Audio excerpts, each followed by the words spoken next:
now it's going up. Hey, everybody, welcome to No Bull Logistics. I'm Mike Vincent, and let me give you this. Give me this a try. This is my new friend here, Piotr Skobalo. Okay, that's almost perfect. So hi, Michael. It's a Piotr Skobalo, but it's a Peter is perfectly fine. So thanks for having me, and great to be a guest. We practiced that, folks, and he said, "Yeah, the TR." He said, "Yeah, that's close enough. The TR's a bitch." Yeah. No, you said it, let's say, but okay, I'm the owner of. I blamed it all on you, my new friend Piotr, and I'll get it right one of these years. Yeah. So, supply chain strategist. If nobody, has picked up on the accent yet, Polish and managing partner of Magna Valor, and you're based in Poland. Is that correct? Yes, I'm based in Poland, in the European Union. So yes, guilty as charged. Guilty as charged.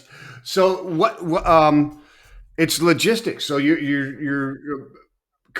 Magna Valor or Magna Valor is a supply chain global advisory, right? Yeah. So So yeah, yeah, it's. Mhm. explain. What do you guys do? Okay, so basically, let's say we are more, let's say, practitioners from experience. So I myself was doing supply chain for 20 years in different organizations. Let's say I can tell you a little bit later about myself, but what we do in Magna Valor, we are trying to bring value to our customers in first of all optimizing the let's say supply chain logistics, also customer service, customer care, even topics related with customer experience. So how this let's say whole operational side is seen by the customers. In short, so this is let's say one leg. Second leg is let's say looking from the strategic perspective. So we'll be able to assist the customers with preparing the whole strategy of the logistics. So working with the sales, with the board of management in order to understand the growth strategy of the company and prepare the logistics strategy in order to execute those let's say sales plans correctly. This includes a route to market. So we are working with the customers who are, for example, trying to let's say to go outside their countries of origin or the countries that they work with. That's also let's say something that we are able to do, and let's say all to entail to the P&L. So Yeah. Right. Yeah, all profitability. It's got to be. Yeah.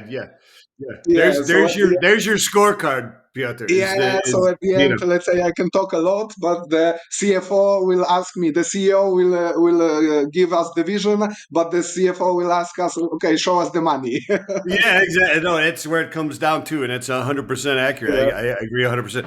I guess it's safe to say that Magna Valor is not another Eastern European offshore brokerage for the United States. You guys are way above that type of stuff, right? I mean, you've been doing this stuff for a long time. You've been a supply chain lecturer as well, right? So I mean, you Yeah. guys are Mhm. deep into the organization. You're not like, oh, we'll find carriers for some brokerage house in the U.S. or something like that. There's a Yeah, lot of I those, as myself. you know. I myself am a lecturer on two officially on two universities, and also sometimes a guest lecturer on some others.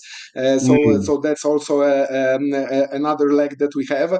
What is also let's say worth mentioning is that I have a U.S. connection. So my connection is with Tompkins Ventures, so a company which is a U.S. company led by Jim Tompkins and Mike Royster, and This is like an organization of more than 200 business partners across the world. And I'm also a vice president of Europe in this organization, together with my colleague from UK.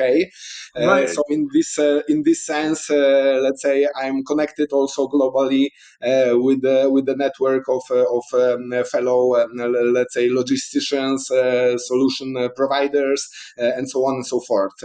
So this is worth mentioning, I think, as well, since we're talking. No, it absolutely is. I mean, I want to establish you have an impressive pedigree and background in logistics globally in the United States and across Europe, et cetera. And there's a lot of people in my audience that will see the name, hear the accent, and think offshore, capacity management, or something Yeah. like that. And that's not what we're talking about here at all. We're talking about worldwide supply chains, what's going on, how to make them more efficient for your bottom line, which means getting product on shelf or in the manufacturing facility, Mhm. either way, upstream or downstream, right? In your logistics, that and everything in between. That's what you're dealing with major corporations. Do you focus mostly on Europe, because you said even you're like you not even but even your position at Tompkins, you're the VP of Europe, right? So is that Mhm. your expertise, is dealing in Europe, and does it cross to others coming into dealing with the European Union and the idiosyncrasies that are involved with those types of So supply for chains? sure, let's say my expertise is, I would say, with the EMEA region, so Europe, Middle East, Africa. So let's say this is my core expertise, and where I, let's say, spent most of my life of experience in different, let's say, capacities. No, however, I think you said it very well. It's all interconnected today. So neither Europe nor America does anything, let's say, by themselves. And even, let's say, with some easy examples of, I don't know, screwballs or whatever, some easy topics which are produced, let's say, in Far East, and so forth. Today's supply chains are, let's say, intercontinental. So Yeah. I think it's harder to find a product that is done, let's say, solely on one continent than let's say the ones which are done on a in different parts of the world. Or even several, right? I mean, you could be looking for one part or one product, but it's touching several different continents in order to become that one product to get there. So it just becomes more and more complicated, right? Is that necessarily has that changed over your time frame, over your experience in the business? Have you seen a significant globalization of supply chain over your career? From my perspective, okay, I'm in supply chain a little bit more than 20 years. So for Yeah. sure, across this time, and at least until COVID.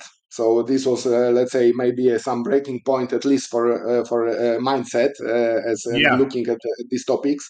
We're seeing, let's say, movement of the supply chain and production and so forth to cheaper production countries. Well, honestly, Poland was also, in a sense, a benefactor of these movements, because we are, let's say, a manufacturing site or a logistic hub for more and more for Western Europe. So, for example, if you look at Polish map, you will see a lot of Amazon warehouses which are along the western border of Poland, which are shipping a lot to Germany.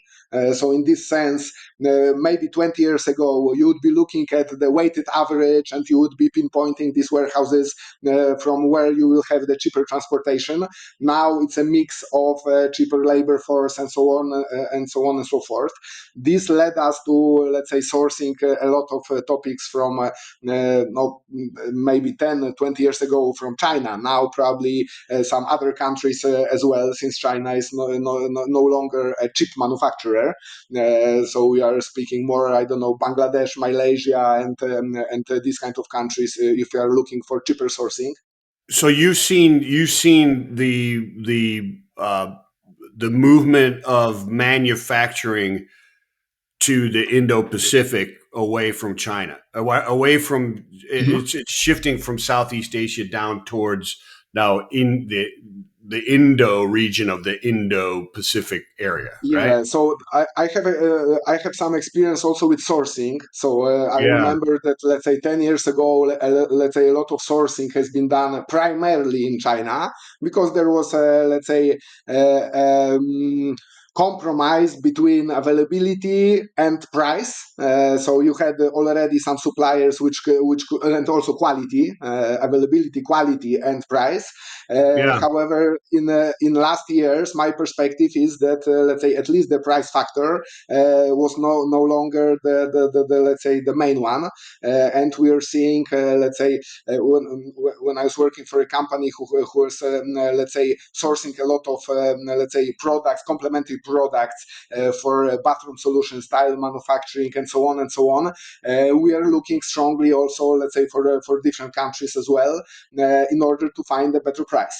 And this was the let's say the main driver. So we already had established suppliers with good quality. The point is that these suppliers already had enough of power and enough conscious of their quality of the products that they were not eager to sell them for, let's say, for lower prices. So that is my perspective also on that, and yeah, my experience in this area. yeah. That's interesting. So the competition to be the world's manufacturing hub is heating up, so to speak. Right there's more and more options. It used to be China. You went to China.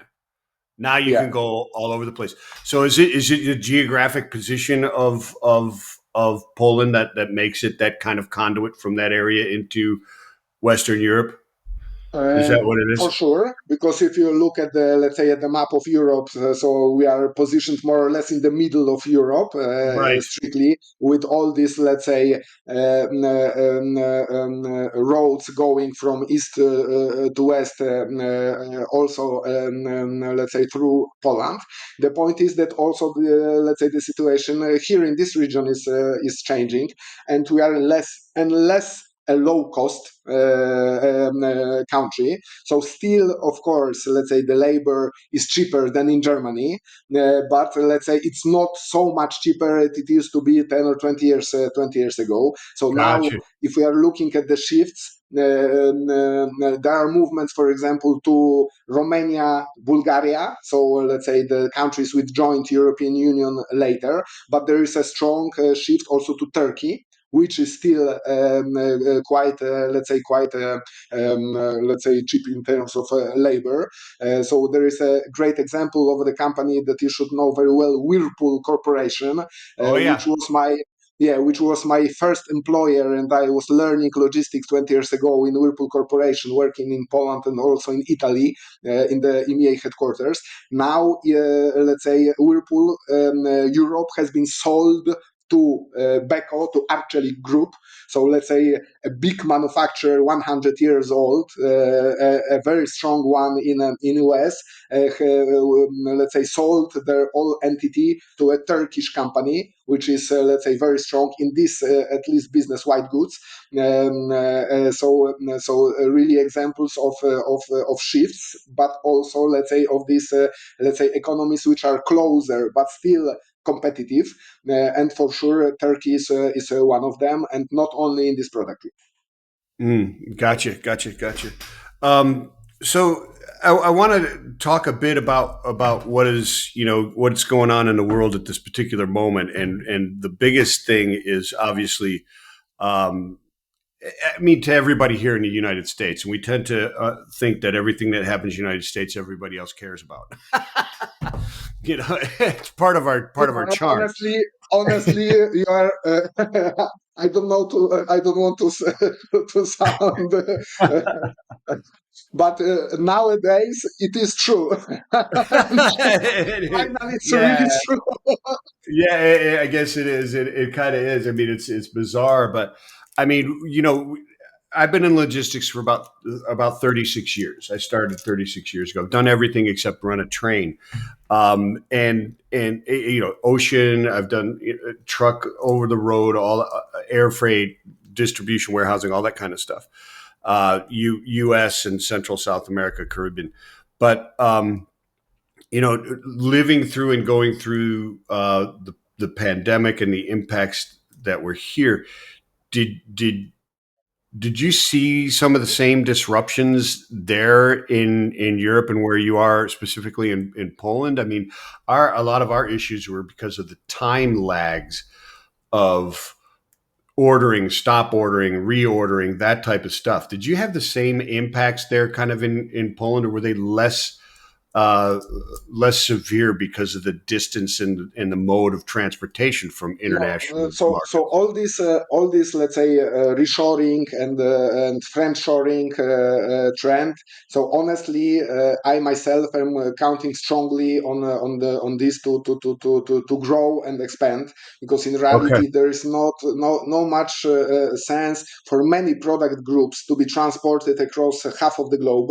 Let's say, I think we are more and more conscious in the sense of what it does to the environment, all these CO2 calculations, the let's say the carbon footprint, and so on and so on. So what Yeah. for a company is 1 cent of saving on some nuts and bolts can be, let's say, can have a huge impact on in other places of the world.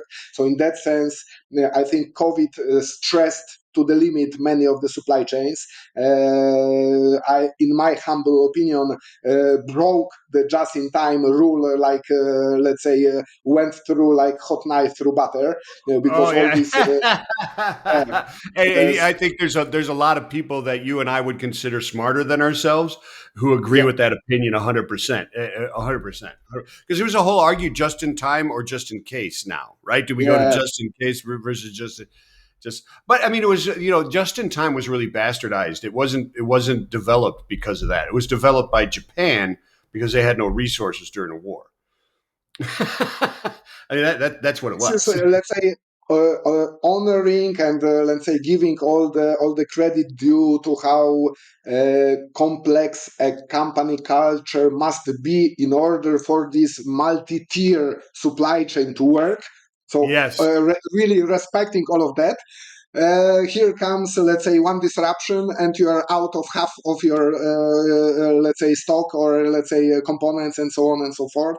I Yeah, it's remember I was, not a secure method at all, yeah, right? I was running a really big supply chain with a multi-million dollar yearly cost budget at a time when COVID hit, and we were really, let's say, stressed us in so many places that it came out that we are saving, we are not keeping safety stocks in some simple topics which are really not even, let's say, impacting strongly working capital, and so on and so forth. So these are like savings for savings, and not, let's say, they are not really bringing any benefit to the overall strategy. And we are running out of simple products, of course more complicated as well, but simple components were missing, and the supply chains Yeah. were, let's say, stretched to get them as well. Yeah, gotcha. So, as we move, forward in the continue. Seems like every year there's another disruption in supply chains and another thing, right? With this overarching, like you said before, you'd mentioned the reshoring, friendshoring, and the CO2 or the carbon footprint, et cetera, right? Is there any are you seeing any impacts, or are you advising companies, et cetera, on like the carbon tax? I believe doesn't it go into effect at the end of this year totally?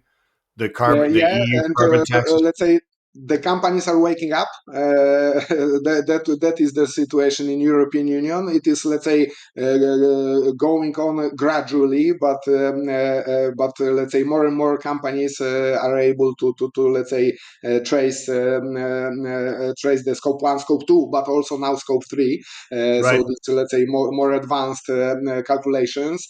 Okay, of course, there are a lot of IT solutions, or we have also in the portfolio some IT solutions that we can propose to the customers in order to do that.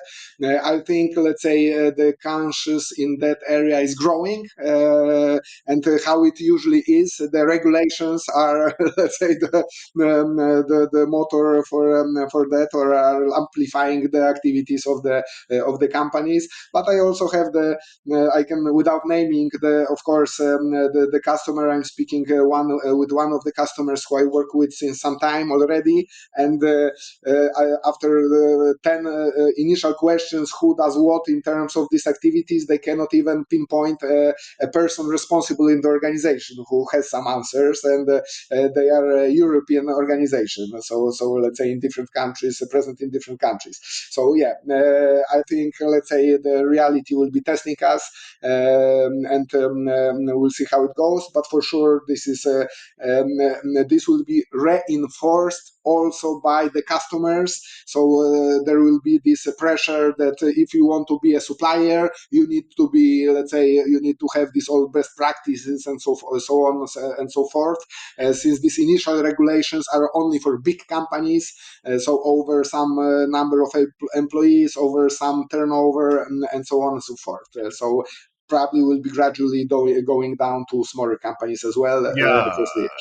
I would think so. As the technology advances, et cetera, and I believe that's kind of done to displace the economic harm that it can do, because it's disproportionately more of a burden to a smaller company than a larger company, I would think.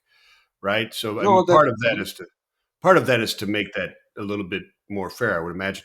Is there pushback, or is there scramble to change from one to another, or is it just really getting everybody trying to get up to speed on it? Do you see any pushback in suppliers, and you now, okay, we got to look for other suppliers because these people won't play nice or whatever it happens to be? Or are you seeing uh, collaboration just to struggle to get it done? I see that, let's say, for example, okay, maybe from this perspective, I see this kind of expectations in the tenders. So you will have it, let's say, as an expectation. I don't know, in RFQ. That I will Yeah. give you an example for fleet management, or for transportation. In reality, not even fleet management, but for transportation services. So let's say big companies will have, for example, the percentage of electric vehicles that you need to have in the fleet. So someone will write, for example, that you need to have 20%, then in next 2 years you need to go to 30%, and so forth, so on and so forth. So up to Gotcha. 2030, you would be expected to have 50% of the electric vehicles. There are a lot of activities also done between the transport means. Let's say the companies are being reminded that train is electric in most Ah, of the yeah, countries. yeah. That's true. That's true. So you're seeing it in the RFQs, the RFPs for to integrate the vendors and stuff like that as more of a line item. You got to check these boxes in order to do Yeah, business. yeah. So it's more and more, let's say, and this will be creating this, let's say, and building this environment. Since if you need to meet those expectations, you need to, let's say, upgrade your fleet, or make some modifications in your offer, and that will be, let's say, reinforcing for sure the actions. Gotcha.